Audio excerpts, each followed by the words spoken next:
Bonjour, c'est Thomas de Polyworkshop. Aujourd'hui, on va parler d'impression 3D résine avec le test de la Photon Mono X d'Anycubic. C'est pas une nouveauté sur la chaîne car j'ai déjà fait l'unboxing de cette machine il y a déjà de ça plusieurs mois quand même. Alors je vais pas revenir sur voilà le déballage de la machine, la découverte.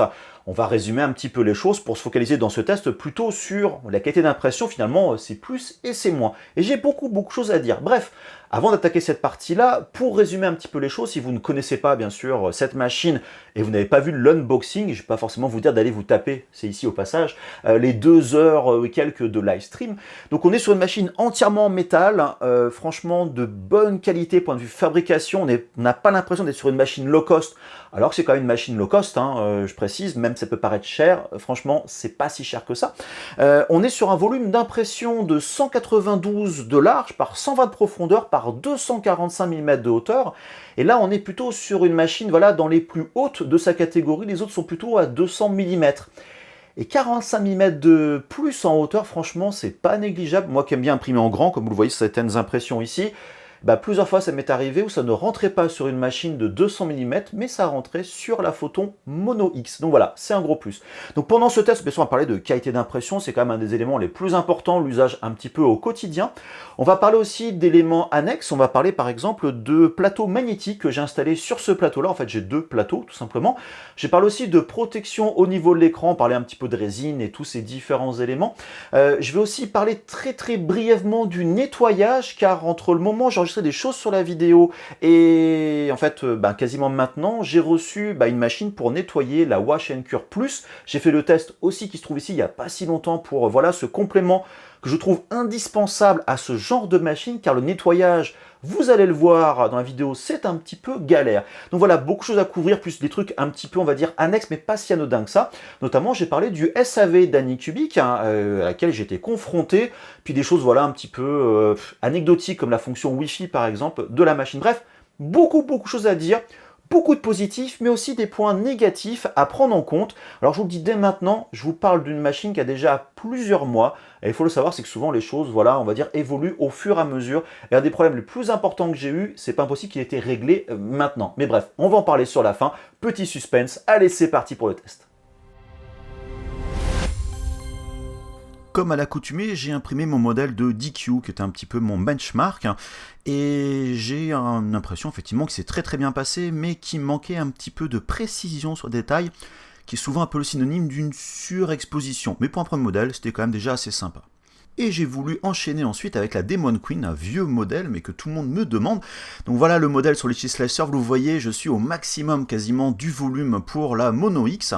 J'ai donc lancé l'impression, donc vous voyez ici avec la résine, c'est de l'AMD3, et vous voyez on est quand même sur déjà du très gros volume par rapport à cette canette de boisson gazeuse. Et ce que j'aime beaucoup de la Mono X, c'est cette qualité de fabrication. Vous voyez ici les rails linéaires, c'est vraiment très bien fini, entièrement en alu, c'est vraiment impressionnant.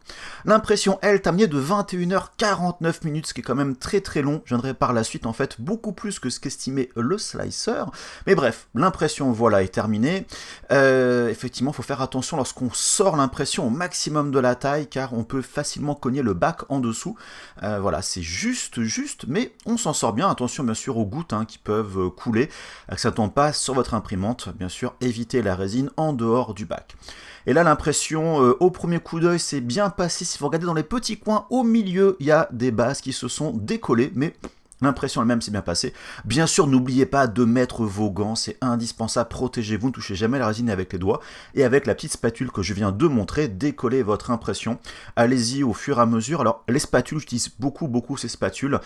J'ai mis le lien en description comme d'habitude, en complément éventuellement de plateau magnétique. Donc voilà, prenez votre temps toujours là-dessus. Si vous faites ça vraiment comme une brute, vous risquez d'arracher des supports de votre impression, faire des petits trous. Donc voilà. Petite parenthèse, vous voyez, j'ai essuyé au papier essuie-tout mon plateau d'impression. Je fais toujours ça par la suite, histoire de voir si je n'ai pas de résidus qui restent sur le plateau, et ça permet effectivement d'avoir quelque chose de plus propre, mais pas besoin de nettoyer à l'IPA. Et ensuite, il faut bien sûr enlever les supports comme à l'accoutumée. Faites ça toujours avec une pince, évitez vraiment d'arracher vos supports le plus possible. Éventuellement, découpez un peu plus sur le dessus pour enlever rapidement vos supports. Et ensuite, faites ça de façon plus propre. Et vous voyez que l'assemblage globalement se passe bien. Et on a déjà des gros modèles. Et maintenant, voilà les problèmes délicats de la Mono X. C'est que, vous voyez, j'avais pas de grand bac pour nettoyer, les impressions étant très très grandes.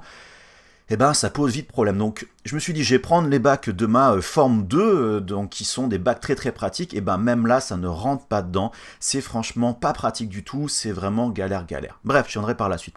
Au niveau de l'impression, grosso modo, c'est quand même plutôt propre, c'est voilà, c'est bien fini, j'ai quelques petits sauts de layers, de couches, voilà. Mais je dirais c'est facilement récupérable avec un petit coup de ponçage. Ça en fait au passage souvent c'est lié à des problèmes de support mal placés. Et vous voyez ici sur l'épaule j'ai un petit une impression un peu ratée. J'ai manqué de support, ça n'a pas très bien tenu. Donc vous voyez ici maintenant après le nettoyage et le séchage, l'impression est plutôt je dirais assez propre, mais comme je le disais pour la DQ avant, l'ancien modèle, eh ben ça manque un petit peu, je dirais, oui, c'est un petit peu flou, ça manque de netteté, on va dire, de piqué, si on pourrait le dire par rapport à de la photo. C'est sympa, hein, mais voilà, j'ai l'impression que c'est un petit peu gonflé, clairement surexposé.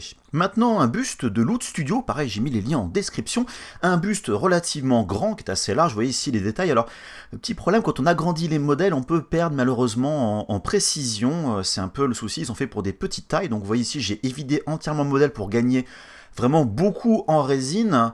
L'impression, elle, s'est passée a priori sans aucun souci. En fait, c'est pas très vrai. Et au passage, écoutez maintenant l'imprimante.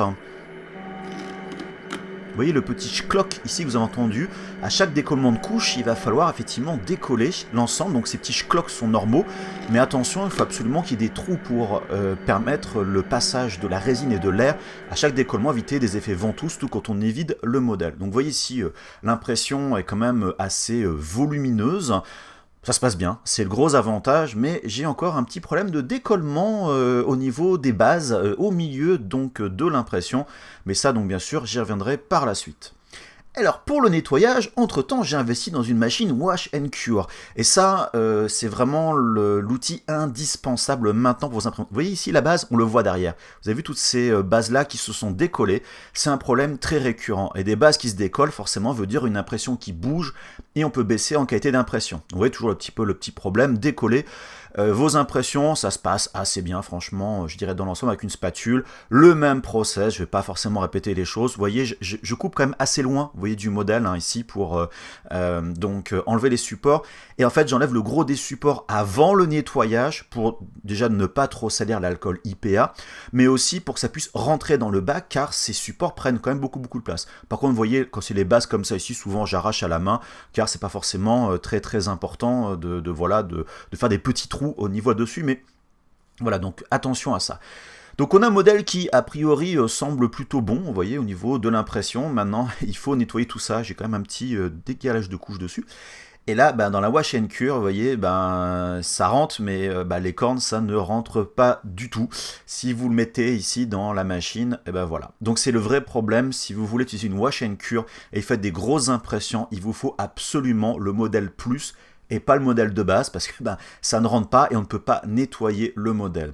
Et pour la partie, on va dire, curing, ce que je vous invite toujours à faire, de passer un petit coup aux UV en fonction des résines, bien sûr, vos modèles, là, ça va pas marcher simplement parce que le modèle est beaucoup plus grand que la surface au niveau de la rotation.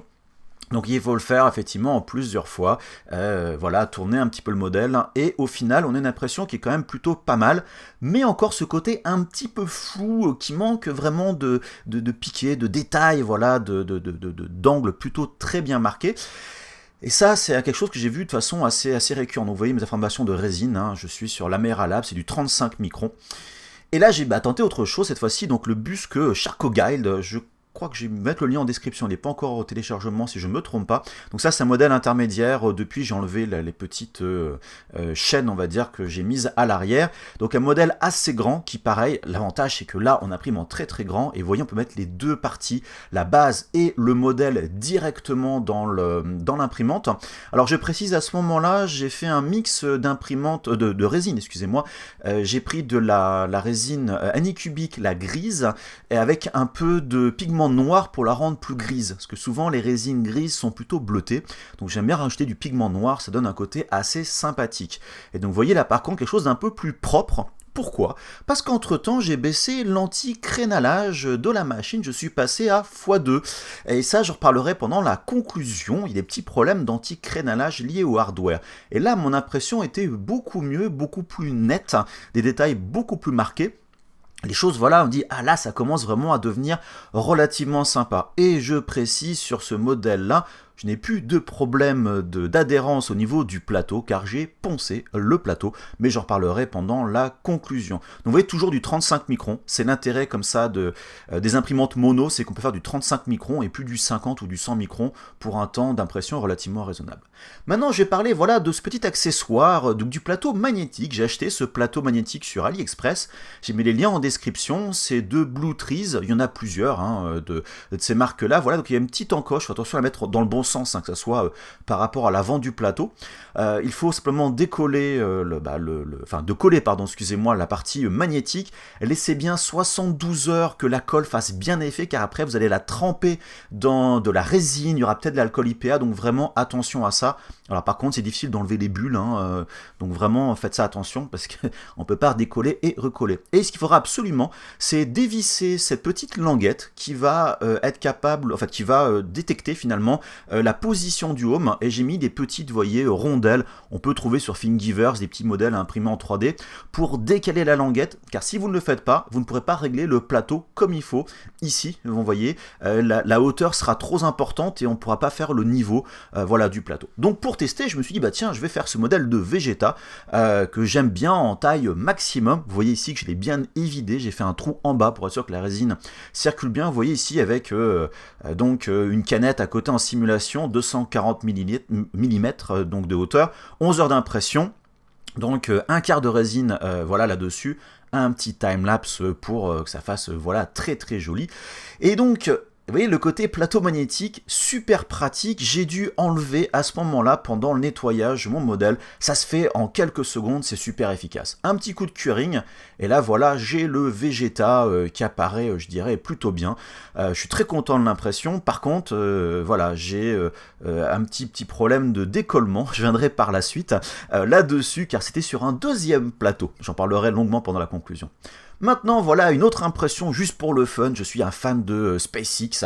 J'ai voulu faire les green fin, voilà, donc petit timelapse modèle qui est un porte-clés, savon, genre de choses à la maison. Vous voyez l'impression qui rend quand même plutôt bien. Là, c'est super propre les pièces mécaniques et c'est vraiment un très gros modèle. Et là, j'adore vraiment ces 245 mm de hauteur et avec un petit coup de peinture par-dessus, franchement, ça rend encore mieux. Je vous propose maintenant un projet qui pourrait être finalement une vidéo à part entière autour de ce modèle Nanubis Tech Della Art. J'ai mis le lien en description, qui est un modèle fantastique, vraiment que j'adore. Donc vous voyez ici dans Litchi Slicer certains des éléments qui vont être imprimés au maximum finalement de la taille de l'imprimante. J'aime bien imprimer voilà, des grands modèles. Vous voyez ici, je suis vraiment sur le haut et ce sceptre il passe par-dessus les cheveux. Donc voilà, c'est vraiment un modèle où j'ai refait tous les supports.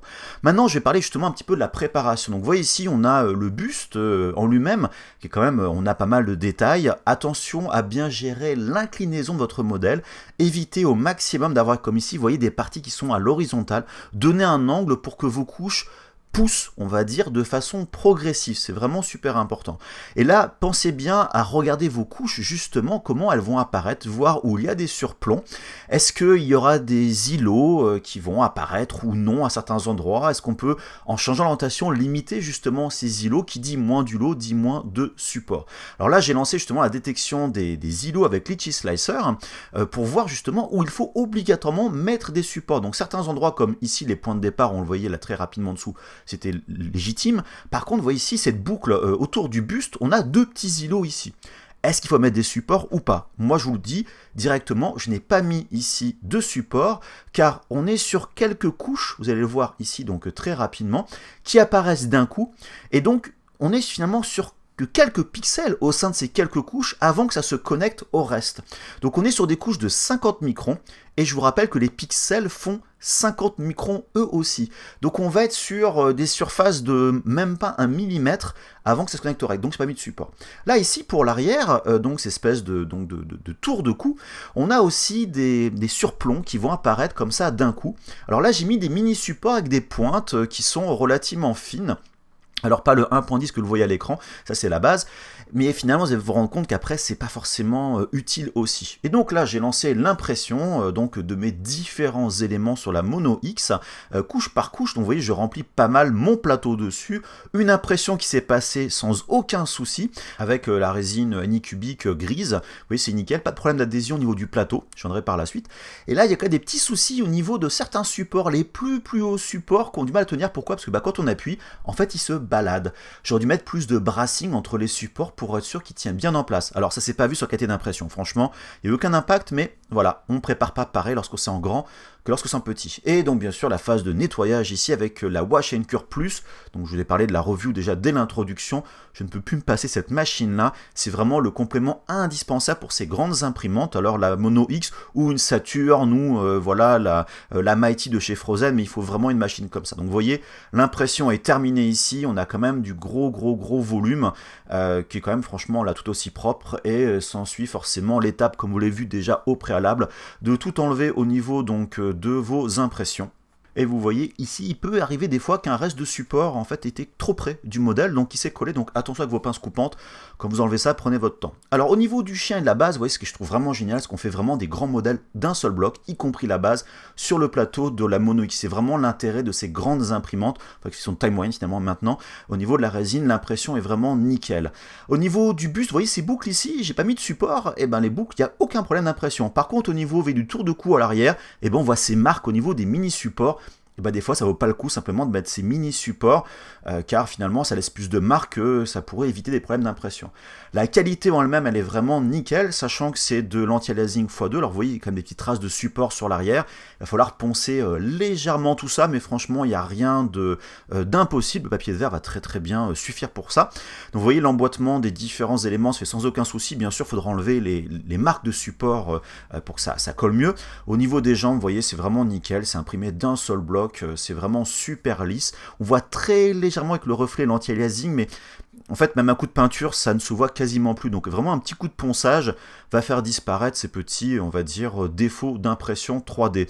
Au niveau du visage, pareil, rien à redire, c'est vraiment super clean, c'est vraiment très propre, je suis très content de la qualité d'impression et du résultat que ça me donne par rapport donc à ce modèle dans l'ensemble. Au niveau des bras, vous voyez ici, il y a alors ce que vous n'avez pas vu dans la vidéo, c'est que j'ai passé un petit peu de temps à faire des supports pour les petles petits boulons, les petites pointes, je me suis pris la tête pour rien, parce qu'au final, franchement, ça sort plutôt bien, on voit plus finalement l'aliasing, que les petits pointes.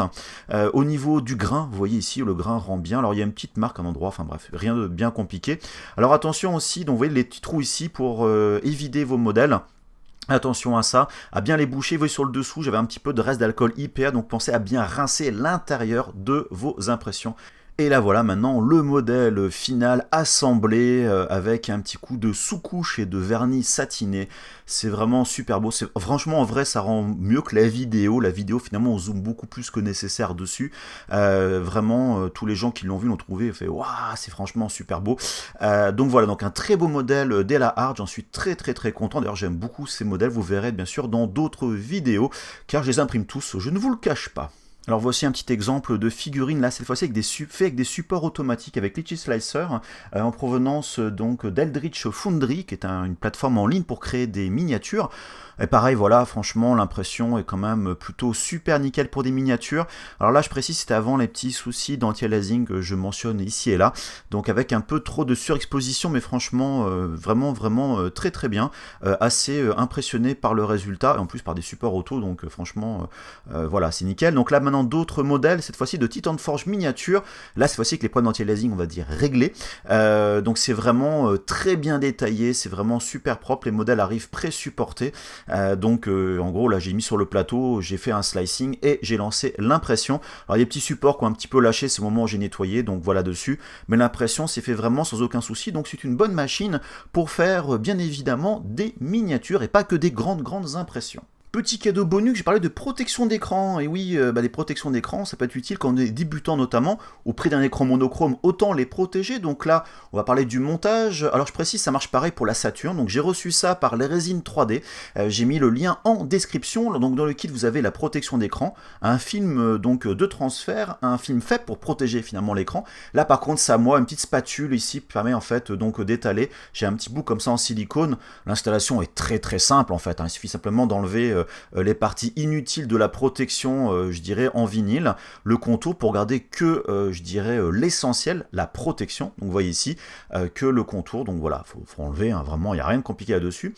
On met par-dessus le film transfert qui va juste, en fait, de coller ça finalement sur la Mono X directement, donc voilà, prenez bien votre petite spatule pour enlever les différentes bulles dessus. Hop, on met à l'envers et on va enlever justement donc la partie à l'arrière de la protection pour garder que le côté collant finalement donc je dirais de la protection. Et là vous allez coller le film FEP. Alors attention à ne pas faire de bulles, partez bien comme ça du milieu vers l'extérieur. Donc franchement ça se fait très facilement là-dessus. Et avec la spatule, voilà, vous allez pouvoir donc bien coller ce film FEP. On va enlever l'autre protection du FEP. Et oui, n'oubliez pas, le FEP, il y a une protection de chaque côté, donc avant. Maintenant, on replace ça directement sur l'imprimante, sur votre écran. Prenez votre temps pour aligner bien les trous. Et voilà, donc au fur et à mesure, on va coller progressivement depuis un coin vers l'autre et enlever comme ça donc les différentes bulles. Et maintenant, on va enlever le papier, on va dire transfert. Voilà, donc pour coller l'ensemble et avoir votre protection. Alors vous constaterez qu'il y a des petites bulles qui peuvent apparaître, c'est pas très grave, quand vous allez mettre le bac par-dessus, tout ça va bien s'écraser, il n'y aura aucun problème là-dessus. Et maintenant votre écran, on va dire, est protégé et vous pouvez lancer vos impressions. Et pour tous mes tests, je n'ai eu aucun impact sur la qualité d'impression avec ce genre de protection. Maintenant que nous avons vu les différentes impressions faites avec cette Mono X, on a vu effectivement le fait de pouvoir rajouter cette protection d'écran et ce plateau magnétique. Alors déjà, quand même, avant d'attaquer là-dessus, je vais quand même revenir un petit peu sur cette protection d'écran, le plateau magnétique.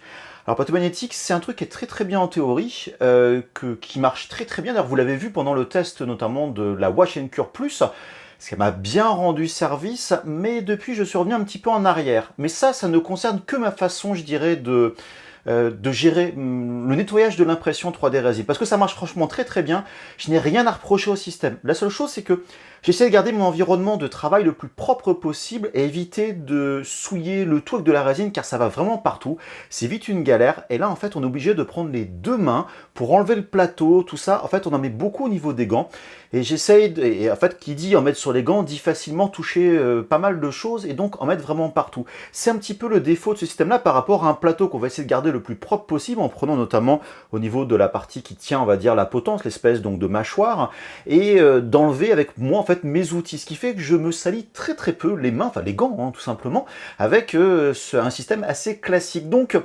voilà, je suis assez mitigé. Par contre, voilà, si ça vous ne pose pas de problème, vous n'êtes pas comme moi, vous vous en fichez de mettre des choses dans tous les sens avec votre résine, c'est vraiment un truc qui est génial. Voilà, donc c'est pas quelque chose que je déconseille, c'est juste, voilà, c'est une façon de travailler qui est différente, à vous de tester. Pour revenir sur la protection au niveau de l'écran, c'est quelque chose qui va être bien, je pense, pour les débutants. D'ailleurs, même que je conseille pour les débutants, parce que ça peut vite arriver de faire des bêtises, de percer un FEP ou de faire une erreur, et au prix des écrans sur une machine comme ça fait mal. Voilà. Moi, de mon côté, j'avoue que je fais extrêmement gaffe par rapport au FEP.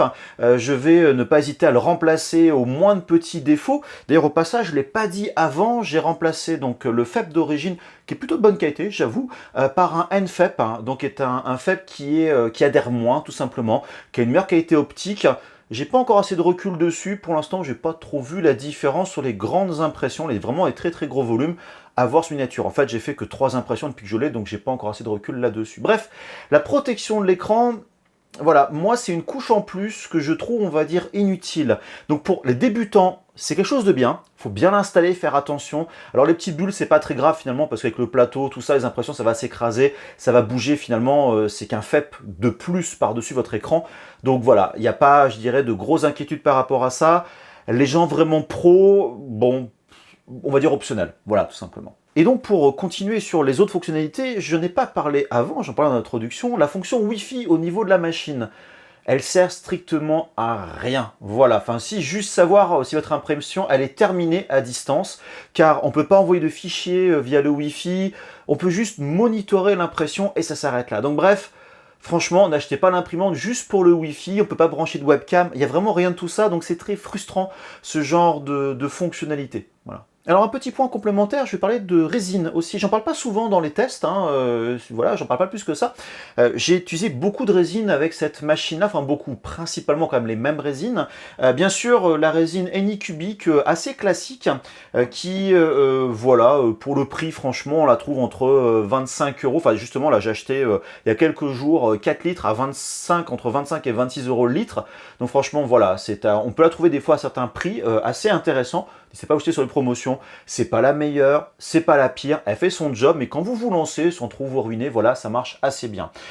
J'ai pas mal utilisé aussi la Siraya-Tech, qui est une résine américaine, qui est franchement plutôt bien, qui marche vraiment très très bien. Je mélange souvent des pigments pour avoir des couleurs un petit peu différentes. J'ai aussi utilisé l'AMD d'Amera Labs, qui est une très bonne résine, j'adore vraiment cette résine-là. Le problème, c'est qu'elle est très très très cassante, il faut faire des mélanges, et là je sais qu'ils testent des nouvelles résines, donc j'ai un peu mis de côté cette résine là, mais je suis sûr que je vais vraiment y revenir. Je sais plus quel est le pays, c'est un pays d'Europe de l'Est, mais voilà, donc franchement c'est quand même pas mal du tout. Donc c'est principalement les 3 résines que j'utilise pour la Mono X. Petite parenthèse encore sur les résines, ce que je vous conseille, quand vous avez trouvé une bonne résine qui vous plaît bien, restez-y. Il n'y a rien de pire que de changer de résine, il faut nettoyer le FEP, il faut changer les réglages, tout ça. Donc voilà, moi je teste beaucoup, mais j'ai tendance à rester, une fois que je trouve vraiment ce que j'aime, à une résine sur, voilà, la machine. Et je vais revenir un tout petit peu à la résine Anycubic sur un point, on va dire dans les négatifs au niveau de la machine. Alors maintenant on va attaquer un peu les plus et les moins. Il y a vraiment beaucoup de choses à dire, hein. Vraiment je suis désolé du côté très très blabla de cette vidéo, comme d'habitude. Au niveau des plus, déjà le vrai gros plus, c'est celle qui a, voilà, un des plus grands volumes d'impression. Je vous le disais en introduction, pour moi c'est 245 mm de hauteur. Voilà, pour moi, ça m'a sauvé dans différents projets, hein, même celle-là, donc cette Anubis. J'aime bien vraiment imprimer en grand, j'aurais même voulu la faire plus grande, mais bon, il y a quand même des moments où il y a quand même des limites, hein, je dirais, là-dessus. Donc ça, c'est vraiment un point qui est super, super positif, ce très grand volume. Ensuite, pour revenir, je parlais aussi en introduction, dans le live stream, c'est peut-être anecdotique, mais elle est super belle, ça sent vraiment la qualité. On n'est pas sur du plastique partout, on n'est pas sur du toc, on a vraiment quitté ce low cost, enfin le vrai low cost, on va dire, on est sur du medium cost, hein, je sais que ça n'existe pas. On est vraiment sur tout du métal, elle est vraiment belle, et d'ailleurs je trouve que pour moi c'est une des plus belles imprimantes que j'ai à l'heure actuelle. Voilà, donc c'est bon, c'est un détail anecdotique, mais voilà, sur un bureau ça fait quand même plutôt sympa, c'est assez cool. Alors le truc aussi, dans les points positifs, mais c'est aussi un point négatif, je vais revenir dans les points vraiment négatifs aussi, c'est qu'au niveau des LED, de l'éclairage, alors si quand même l'éclairage LED est vraiment bien uniforme, j'ai jamais vu de variation de vos impressions entre les côtés, le bord, des endroits qui soient surexposés, sous-exposés. Voilà, l'éclairage LED est vraiment super uniforme et ça c'est pareil, c'est un point qui est très très positif. De là à dire que ce soit le meilleur, je ne m'engagerai pas là-dessus, mais voilà, on peut vraiment imprimer autant sur les bords qu'au centre, on verra pas de différence et j'ai vraiment fait des plateaux remplis mais vraiment à ras-bord, sans aucun impact. Donc ça c'est pareil, quand vous voulez faire par exemple de la miniature, vraiment imprimer au maximum du plateau, ça marche vraiment très très bien. Mais au niveau de la puissance des LED, l'imprimante est vraiment extrêmement puissante au point que Anycubic vous invite à baisser la puissance de 100% au niveau des LED à 80%. Mais il y a une autre raison et je vais revenir aussi par la suite. Donc dans le menu de l'imprimante, on peut baisser comme ça l'intensité. D'ailleurs, il faut quand même savoir, c'est bien les impressions mono, mais mieux vaut finalement, je dirais, être un petit peu plus long sur l'exposition, en fait, avoir moins de puissance, et je dirais exposer progressivement que d'être super agressif au niveau, voilà, la qualité d'impression, ça joue dessus. Mais bon, honnêtement, je fais plusieurs tests, Ça se voit un petit peu, mais bon, pas plus que ça. Mieux vaut être sûr de ne pas surexposer tout simplement. Mais c'est pareil, je vais y revenir. Un autre point aussi, et ça pour moi c'est assez important, c'est que Anycubic était déjà une marque très populaire avec la Photon S, la Photon et la Photon S. Et là, en fait, c'est une machine qui est arrivée à un moment où la première machine à sortir sur ce créneau-là, la Saturn, hein, pour la nommer, a été des petites galères de lancement. Ils sont passés d'un écran couleur à un écran monochrome, des problèmes de stock. Et là, Anycubic s'est engouffré dessus en sortant la Mono X. D'ailleurs, c'est pour ça que je l'ai acheté, parce qu'on ne pouvait pas trouver les autres imprimantes, on va dire, concurrentes le peu à l'époque. Et donc, il y a une très grosse communauté d'utilisateurs. Donc, il y a des groupes Facebook qui sont super gros, francophones, mais surtout, on va dire, internationaux. Donc, vous allez trouver facilement de l'aide sur la machine, ce qui est quand même un point, enfin, pour moi, en tout cas, super important. Alors, le truc aussi c'est pas forcément un point positif, mais c'est une machine, hormis les galères dont j'ai parlé par la suite, c'est une machine que j'aime bien utiliser au quotidien. Voilà, c'est très bête, mais on va pouvoir facilement emboîter le bac dans la machine. Le menu sont finalement assez clairs, il y a toutes les fonctions nécessaires. Elle est quand même plutôt, voilà, bien finie. Donc, ce qui fait que voilà, c'est une machine qui est agréable, hein, et qui fait que aussi, alors c'est un point on va dire plutôt moyen, c'est pas un positif ni un négatif. Elle est bruyante, mais entre guillemets c'est gérable. Et comme je vous le disais dans d'autres vidéos, je suis super critique et on va dire sévère sur les imprimantes filaments en ce qui concerne le bruit. Par contre, les imprimantes résine, je le suis beaucoup moins, car c'est des machines qui chauffent énormément, et mieux vaut une bonne ventilation pour assurer une meilleure durée de vie, notamment au niveau de l'écran. Voilà, donc pour la machine, donc voilà, je suis moins strict dessus, mais il y a des machines qui sont plus bruyantes que d'autres. De toute façon, toutes les imprimantes mono, globalement, seront bruyantes. Donc voilà, c'est un côté un petit peu moyen. Un autre point aussi positif, et là j'en ai déjà parlé sur la chaîne, c'est qu'elle a une machine Wash and Cure qui se trouve voilà, juste là, voilà, derrière moi. Je l'ai fait en test, hein, je vous rappelle, c'est en haut ici. C'est l'outil indispensable. Alors c'est un peu cher, j'avoue que moi je l'ai eu via, on va dire, Anycubic, je ne l'ai pas payé. Les 1000 premiers l'ont eu à moins cher. Et là je crois qu'elle a 249 $, donc voilà, je sais pas, 220 € ou un truc du genre. Ça fait un peu cher, mais vous l'avez vu dans la vidéo, le nettoyage, franchement, c'est galère. On est sur des très gros volumes, et voilà, j'ai eu franchement des problèmes de nettoyage, hein, tout simplement parce que voilà, ça rentre pas dans des bacs, on trouve pas forcément des grands bacs, faut manipuler, le passage aux UV, et ben finalement, il y a que dehors où ça marche, tout simplement. Ou alors, faut prendre la Wash and Cure ancienne génération, celle que j'ai, hein, elle est juste là, de toute façon. Dessus, il faut flasher, alors mettre des lunettes anti-UV, surtout ne vous flashez pas sur une petite sans lunettes, hein. Franchement, c'est vraiment agressif, et même je pense que pour la peau, c'est pas très bon. Donc voilà, et ça, bon, c'est une dépense en plus, mais qui au quotidien, pareil, je parlais du quotidien tout à l'heure, c'est vraiment un super combo. Vous voyez pas trop aussi parce que c'est un peu le bazar en ce moment, mais en gros, j'ai la Wash and Cure qui est au milieu de mes imprimantes résine, et je fais tout avec, y compris les imprimantes qui ne sont pas, on va dire, d'Anycubic. Donc voilà, ça, vraiment, si vous pouvez, c'est un accessoire qui est vraiment indispensable. Maintenant, on va attaquer les points négatifs. Et les points négatifs, il y en a. Ce qui fait que dès maintenant, vous allez voir que j'ai un avis assez mitigé sur cette machine. Enfin bref, on verra ça encore dans quelques minutes. Voilà, je suis désolé, je vous retiens très longtemps pour cette vidéo. Alors, pour les points négatifs, le premier concerne le plateau. Voilà, tout à l'heure, je vous parlais de SAV, donc j'ai parlé un peu de SAV maintenant.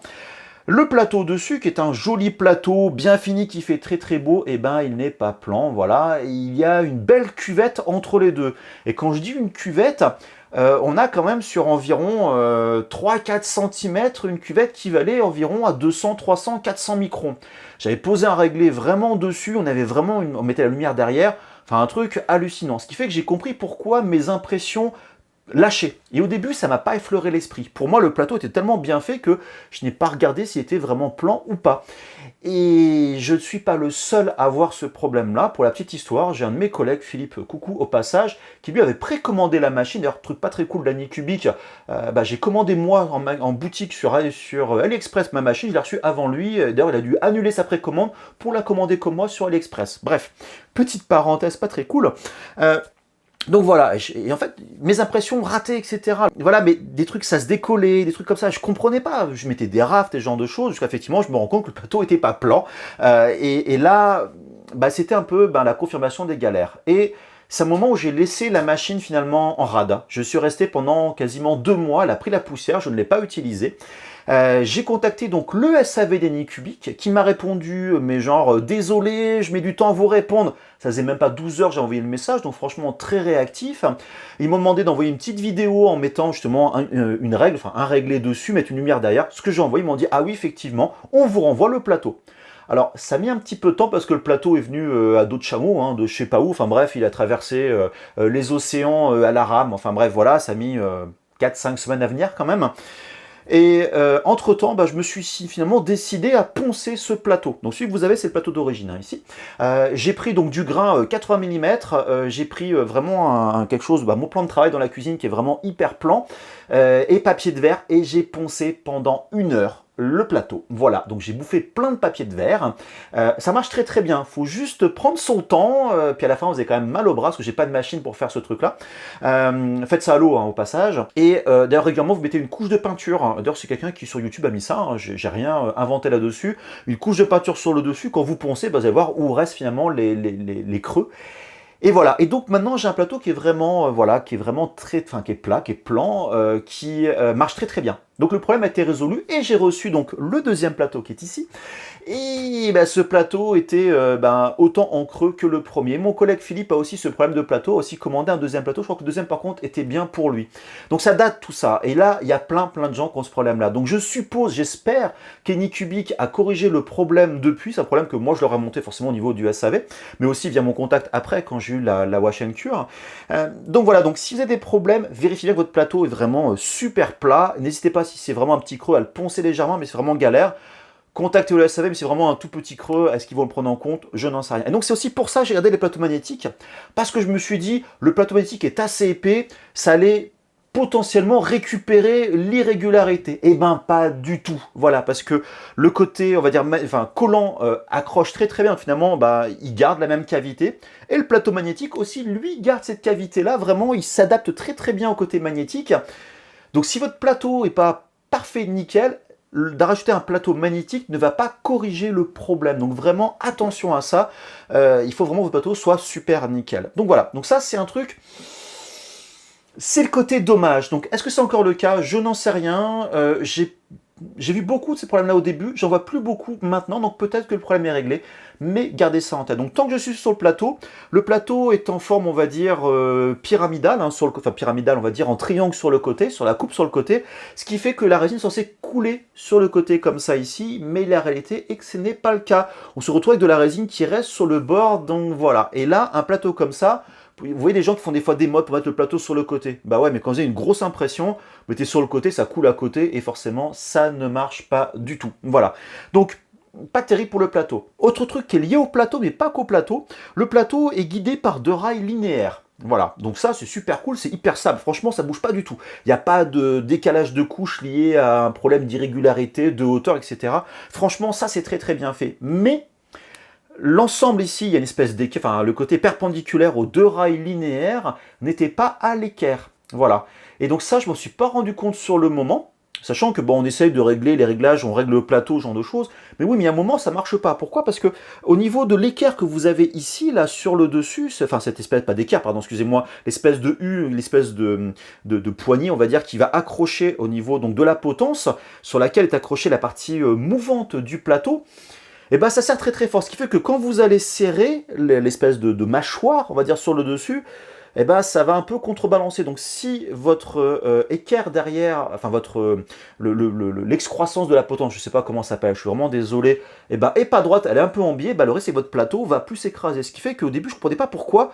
Chaque fois, je réglais bien comme il fallait, avec la petite feuille et tout. Je disais, bah, ça sert toujours vachement plus d'un côté par rapport à l'autre. Alors, c'est pas ultra grave, mais ça posait problème. Parce que je me rends compte qu'il y a un problème de réglage. Le réglage est tout simple, il faut juste dévisser, on prend la même hauteur de chaque côté, on resserre, ça se refait tout seul. Mais voilà. Donc, tous ces problèmes, finalement, qui ne sont pas vraiment des problèmes mécaniques, mais plutôt de réglage, plutôt finalement d'assurance qualité, sont voilà, des choses qui ont gâché mon expérience voilà, au début. Donc je m'en suis rendu compte tout seul pour certaines choses, d'autres non.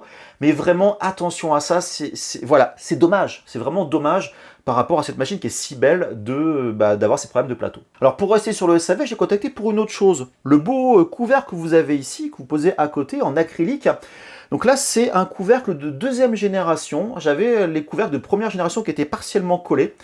Et aucun problème. Franchement, et je voyais pourtant sur des gens sur Facebook notamment qui disaient ouais, mon plateau il craquait partout du jour au lendemain, le plateau a plein de micro craquelures dans tous les sens. Je me suis dit bah moi pas de problème, zéro souci, voilà, j'ai pas fait gaffe. Et le jour où en fait j'ai commencé à imprimer notamment avec l'AMD, hein, comme je parlais des résines tout à l'heure, je me suis dit bah, j'ai plus d'AMD, enfin il m'en restait quasiment plus, je vais remettre de la résine Anycubic. Je mets la résine Anycubic pour imprimer je ne sais plus quoi, au passage comme modèle, bah, je crois celui-là en fait.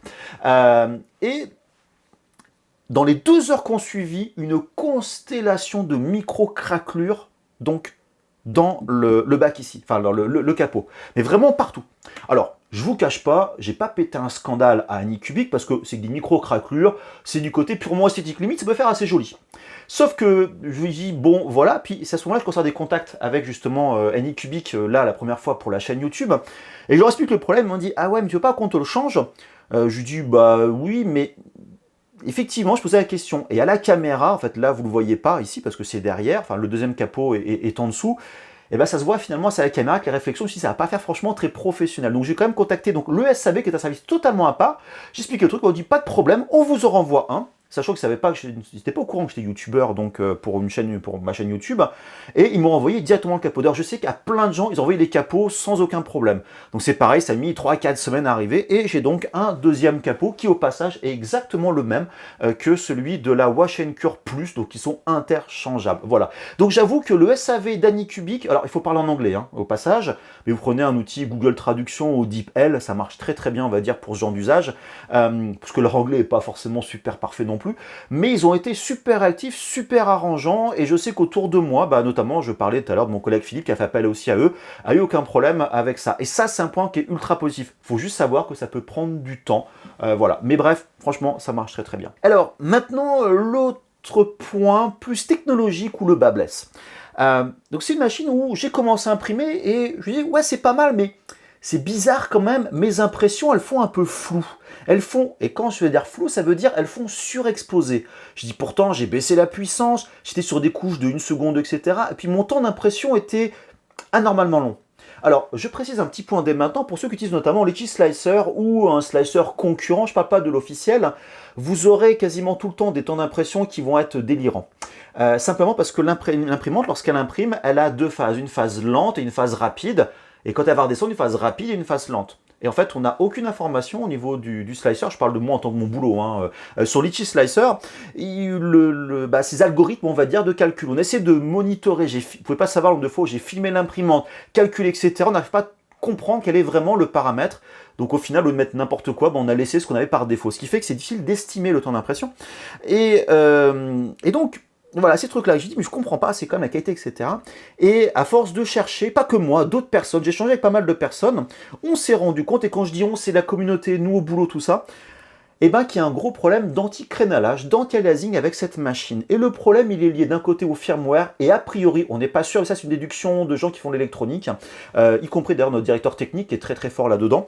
Il y a une limitation finalement mécanique, technologique au niveau donc, de la machine. Je ne vais pas rentrer dans les détails techniques parce que je n'ai pas tout capté, mais en gros, l'anti-aliasing sur cette machine-là, pour faire un peu technique, l'anti-aliasing, c'est donner, en gros, c'est d'afficher un niveau de gris. Et en fonction du niveau de gris, on va plus ou moins photopolymériser, donc on va dire ces pixels, et donc faire un espèce de dégradé qui va éviter d'avoir des transitions assez nettes, notamment sur les côtés.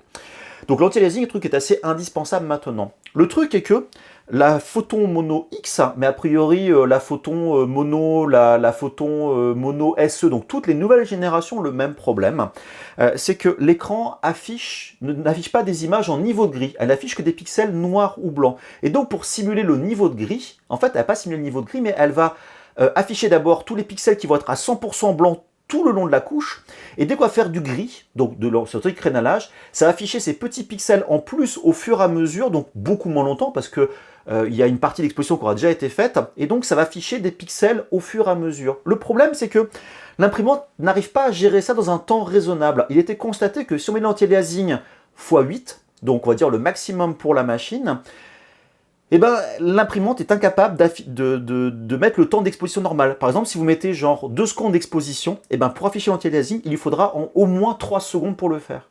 Donc vous allez dire, bah tiens, moi je vais mettre l'anti-aliasing au maximum, et je vais mettre 1 seconde 5 d'exposition, ce qui est un temps assez classique dessus. Et bien au lieu d'afficher, enfin d'éclairer 1 seconde 5, elle va éclairer 3 secondes. Donc vous allez doubler l'exposition, ce qui fait que eh ben, vous allez avoir des gros problèmes de qualité au niveau de vos modèles. Donc là, vous le voyez ici, ce buste-là, il est flou. Voilà, il manque de qualité. Alors, j'ai quand même agrandi ce qui fait qu'on perd en détail, mais il est vraiment flou.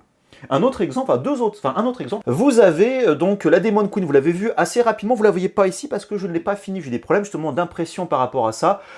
J'étais en panne de résine de l'AMD, donc je ne l'ai pas continué, je vais la refaire comme ça à l'occasion, mais eh ben, c'est pas trop visible au niveau de la caméra, mais elle fait flou, il y a quand même des détails, mais c'est pas net, voilà, tout simplement. Ce truc-là, il y a eu de nombreux, on va dire, mises à jour au niveau du firmware, qui ont un peu amélioré les choses, mais qui n'ont pas révolutionné les choses. Tout simplement parce qu'a priori, d'après donc les déductions, on va dire, des électroniciens, c'est un des composants qui fait qu'il n'est pas taillé pour gérer finalement cet afflux de données en si peu de temps. Donc voilà, ça galère, ça sature, et ça imprime trop longtemps. Donc si vous voulez une bonne qualité d'impression, il va falloir soit baisser la puissance des LED pour dire je voudrais que 50% au niveau des LED et augmenter le temps d'exposition pour arriver au-delà de ces 3 secondes, ce qui est un peu dommage parce qu'on perd finalement l'avantage d'avoir une imprimante mono, donc à flasher rapidement, ou alors vous allez baisser la qualité de l'anti-aliasing, éventuellement poncer. Donc au niveau de cette figurine d'Anubis, ici, j'ai justement mis un anti-aliasing, je crois, de 2, tout simplement. J'ai légèrement poncé par-ci, par-là, mais c'est quasiment brut d'impression, et c'est à peu près passé. Voilà, donc, mais bon, c'est vraiment super dommage, quoi, c'est décevant. Donc ça dépend de ce que vous allez faire. Après, quand vous faites de la miniature, vraiment, toutes ces petites miniatures qui sont aussi en toute petite, qui sont pleines de détails, il n'y a pas vraiment besoin d'avoir d'anti-aliasing dessus. Vous pouvez même carrément l'enlever et le problème va être réglé. Donc en fonction de vos impressions, vous aurez peut-être plus ou moins besoin de mettre de l'anti-aliasing ou pas, mais plus vous allez le mettre, plus vous avez intérêt à baisser la puissance des UV pour augmenter l'exposition et arriver à peu près à 3 secondes 2, je crois, de tête pour ne pas avoir de problème. C'est dommage, voilà, tout simplement. Alors dans les trucs aussi un petit peu négatifs qui va avec justement un peu cet ensemble technologique, c'est le format de fichier. Alors vous, ça ne parle pas forcément en tant qu'utilisateur, mais le format de fichier est très limité. On peut avec des slicers, donc comme les slicers au boulot, désolé de faire la publicité, mais bon, c'est mon taf. Hein. Voilà, c'est que on peut faire des réglages comme par exemple, ah oui, ça c'est un point que j'ai oublié dans les négatifs, tiens. On peut par exemple définir des couches de transition pour passer des couches surexposées à des couches normales d'une façon progressive et pas brutale. En fait, l'imprimante, elle le fait directement et vous n'avez aucun moyen de le couper. Et nous, on a des gens qui disaient au support, oui, machin, ça rajoute des couches, machin. Non, c'est pas nous, on n'y est pour rien, c'est l'imprimante qui le fait. C'est même pas dans le format de fichier. Voilà. On peut pas, par exemple, dire qu'il y a des couches qui vont être à des valeurs de durée différentes. Donc il y a plein de trucs qu'on peut pas régler. Et on nous dit, ouais, mais il faut baisser la puissance des UV, c'est où dans le logiciel? C'est pas dans le logiciel, c'est dans l'imprimante. Donc on est très frustré au niveau du boulot, car on voudrait faire pas mal de choses, mais le format de fichier est super limité. Il y a des machines concurrentes qui n'ont peut-être pas les 4 cm et demi de hauteur, mais qu'un format de fichier qui est beaucoup plus, on va dire, performant. Donc ça, c'est les points un petit peu, voilà, frustrants au niveau de la machine. Alors un truc aussi qui est dire complémentaire, et là je parle de la concurrence, donc prenez ça avec des pincettes vu que je parle d'un produit concurrent.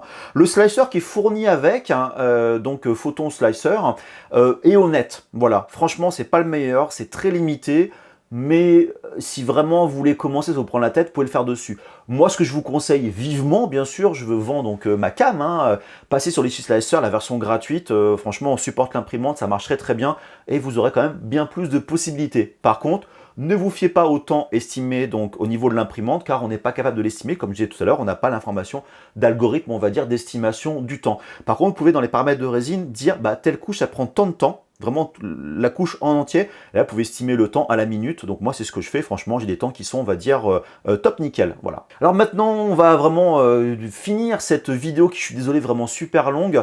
Le point final donc sur cette machine. Je suis assez embêté, franchement, car c'est une machine qui voilà, m'a déçu parce que j'en attendais beaucoup, voilà. Ce qui fait que, oui, je l'utilise, donc c'est pas une mauvaise machine. C'est que, clairement, quand, on va dire, j'imagine, je peux peut-être me tromper, j'essaie de faire sortir la boule de cristal, il y a un concurrent, leur concurrent direct a sorti la Saturn, voilà, et Lego a sorti la Saturn il y a un petit peu avant eux, ils ont pris un peu tout le monde de court, une belle grande machine, etc. Là-dessus, et Lego l'a sorti un peu rapidement, honnêtement, j'en reviendrai dans le test de la Saturn, justement. Et là, Anycubic, 2 mois après, Ping a sorti cette machine-là. Et là, franchement, voilà, belle. Mais clairement, ils ont dépassé, enfin, ils sont allés trop vite. Voilà, elle manque de finition. Bref, c'est une machine où, quand vous savez les défauts, c'est une très bonne machine. Les 4,5 cm de plus sont un gros plus. On la trouve très facilement dans le commerce. Ça aussi, c'est un gros plus. Il y a une grosse communauté. Donc, voilà, c'est un bon choix, mais n'oubliez pas que, voilà, il y a ces petits défauts d'anti-aliasing qui restent vraiment le vrai problème. Gardez le plateau quand même en tête au cas où. Mais si vous prenez ça vraiment en compte, ça peut rester franchement un excellent choix. Il y a plein de gens qui l'utilisent. Voilà, donc il y a ce côté frustration et peut-être des défauts de jeunesse finalement qui vont disparaître avec les mises à jour que font régulièrement tous les fabricants. Donc voilà, donc n'hésitez pas comme d'habitude à me faire part de vos commentaires voilà, directement sous la vidéo. Un petit like, ça fera super plaisir. Rejoignez-moi sur les médias sociaux comme d'habitude, Instagram, Twitter, Facebook, TikTok aussi, donc de plus en plus, LinkedIn aussi, etc. Bien sûr, le Discord comme d'habitude. Lancez-vous dans l'impression 3D, franchement, c'est vraiment génial. N'hésitez pas à regarder les liens en description, tous les modèles 3D, tout est vraiment en description comme d'habitude. En description comme d'habitude, voilà, Thomas parle plus doucement, ce serait quand même beaucoup mieux. Et puis surtout, soyez créatifs, c'est plus important. Et je vous dis à très bientôt. Allez, bye bye!